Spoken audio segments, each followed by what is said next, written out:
మజ్లీస్ మద్దతు రేవంత్కే.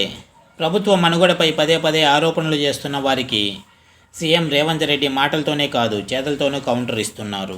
బీఆర్ఎస్ ఎమ్మెల్యేలు వరుసగా రేవంత్ రెడ్డిని కలుస్తుండటంతో పాటు తాజాగా మజ్లీస్ నోట వెంట కూడా తమ మద్దతు రేవంత్కే అని చెప్పించగలిగాడు.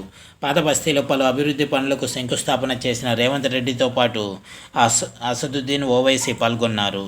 ఎన్నికలకు ముందు చాలా విమర్శలు చేసుకున్నా అవేమీ పట్టించుకోలేదు. రేవంత్ రెడ్డి 5 ఏళ్ల అధికారంలో ఉంటారని వేదిక మీద నుంచే ఓవైసీ భరోసా ఇచ్చారు. నిజానికి ఓవైసీ స్ట్రాటజీ ఏ పార్టీ అధికారంలో ఉంటే ఆ పార్టీకి అప్రకటిత మిత్రపక్షంగా వ్యవహరించడం. బీఆర్ఎస్తో చాలా కాలం సన్నిహితంగా ఉన్నారు. అయితే అధికారం పోయిన తర్వాత మాత్రం కేసీఆర్ను ఓవైసీ పట్టించుకోవడం లేదు, కనీసం పలకరించడం లేదు. ఇక కలిసి పనిచేసే ఛాన్స్ లేదు. గతంలో కలిసి పనిచేసేవారు.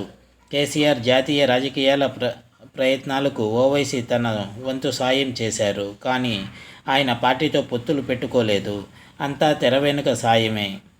పార్లమెంట్ ఎన్నికల్లో కాంగ్రెస్ పార్టీకి మెరుగైన స్థానాలు వచ్చే అవకాశాలు కనిపిస్తున్నాయి.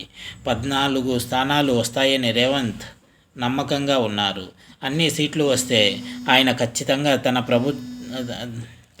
తన ప్రభుత్వాన్ని సుస్థిరం చేసుకుంటారు.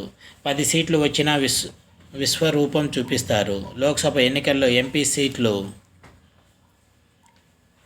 ఎక్కువగా గెలుచుకున్న ఇప్పటికిప్పుడు రేవంత్ రెడ్డి ప్రభుత్వాన్ని కూల్చేందుకు బీజేపీ సిద్ధపడకపోవచ్చు. రేవంత్ ప్రభుత్వం ఉండకూడదని బీఆర్ఎస్ మాత్రం గట్టిగా కోరుకుంటోంది. గత ప్రభుత్వంలో అనేక అవకతవకలు వేగంగా వెలుగులోకి వస్తుండటమే దీనికి కారణం. ఇది వ్యూవర్స్.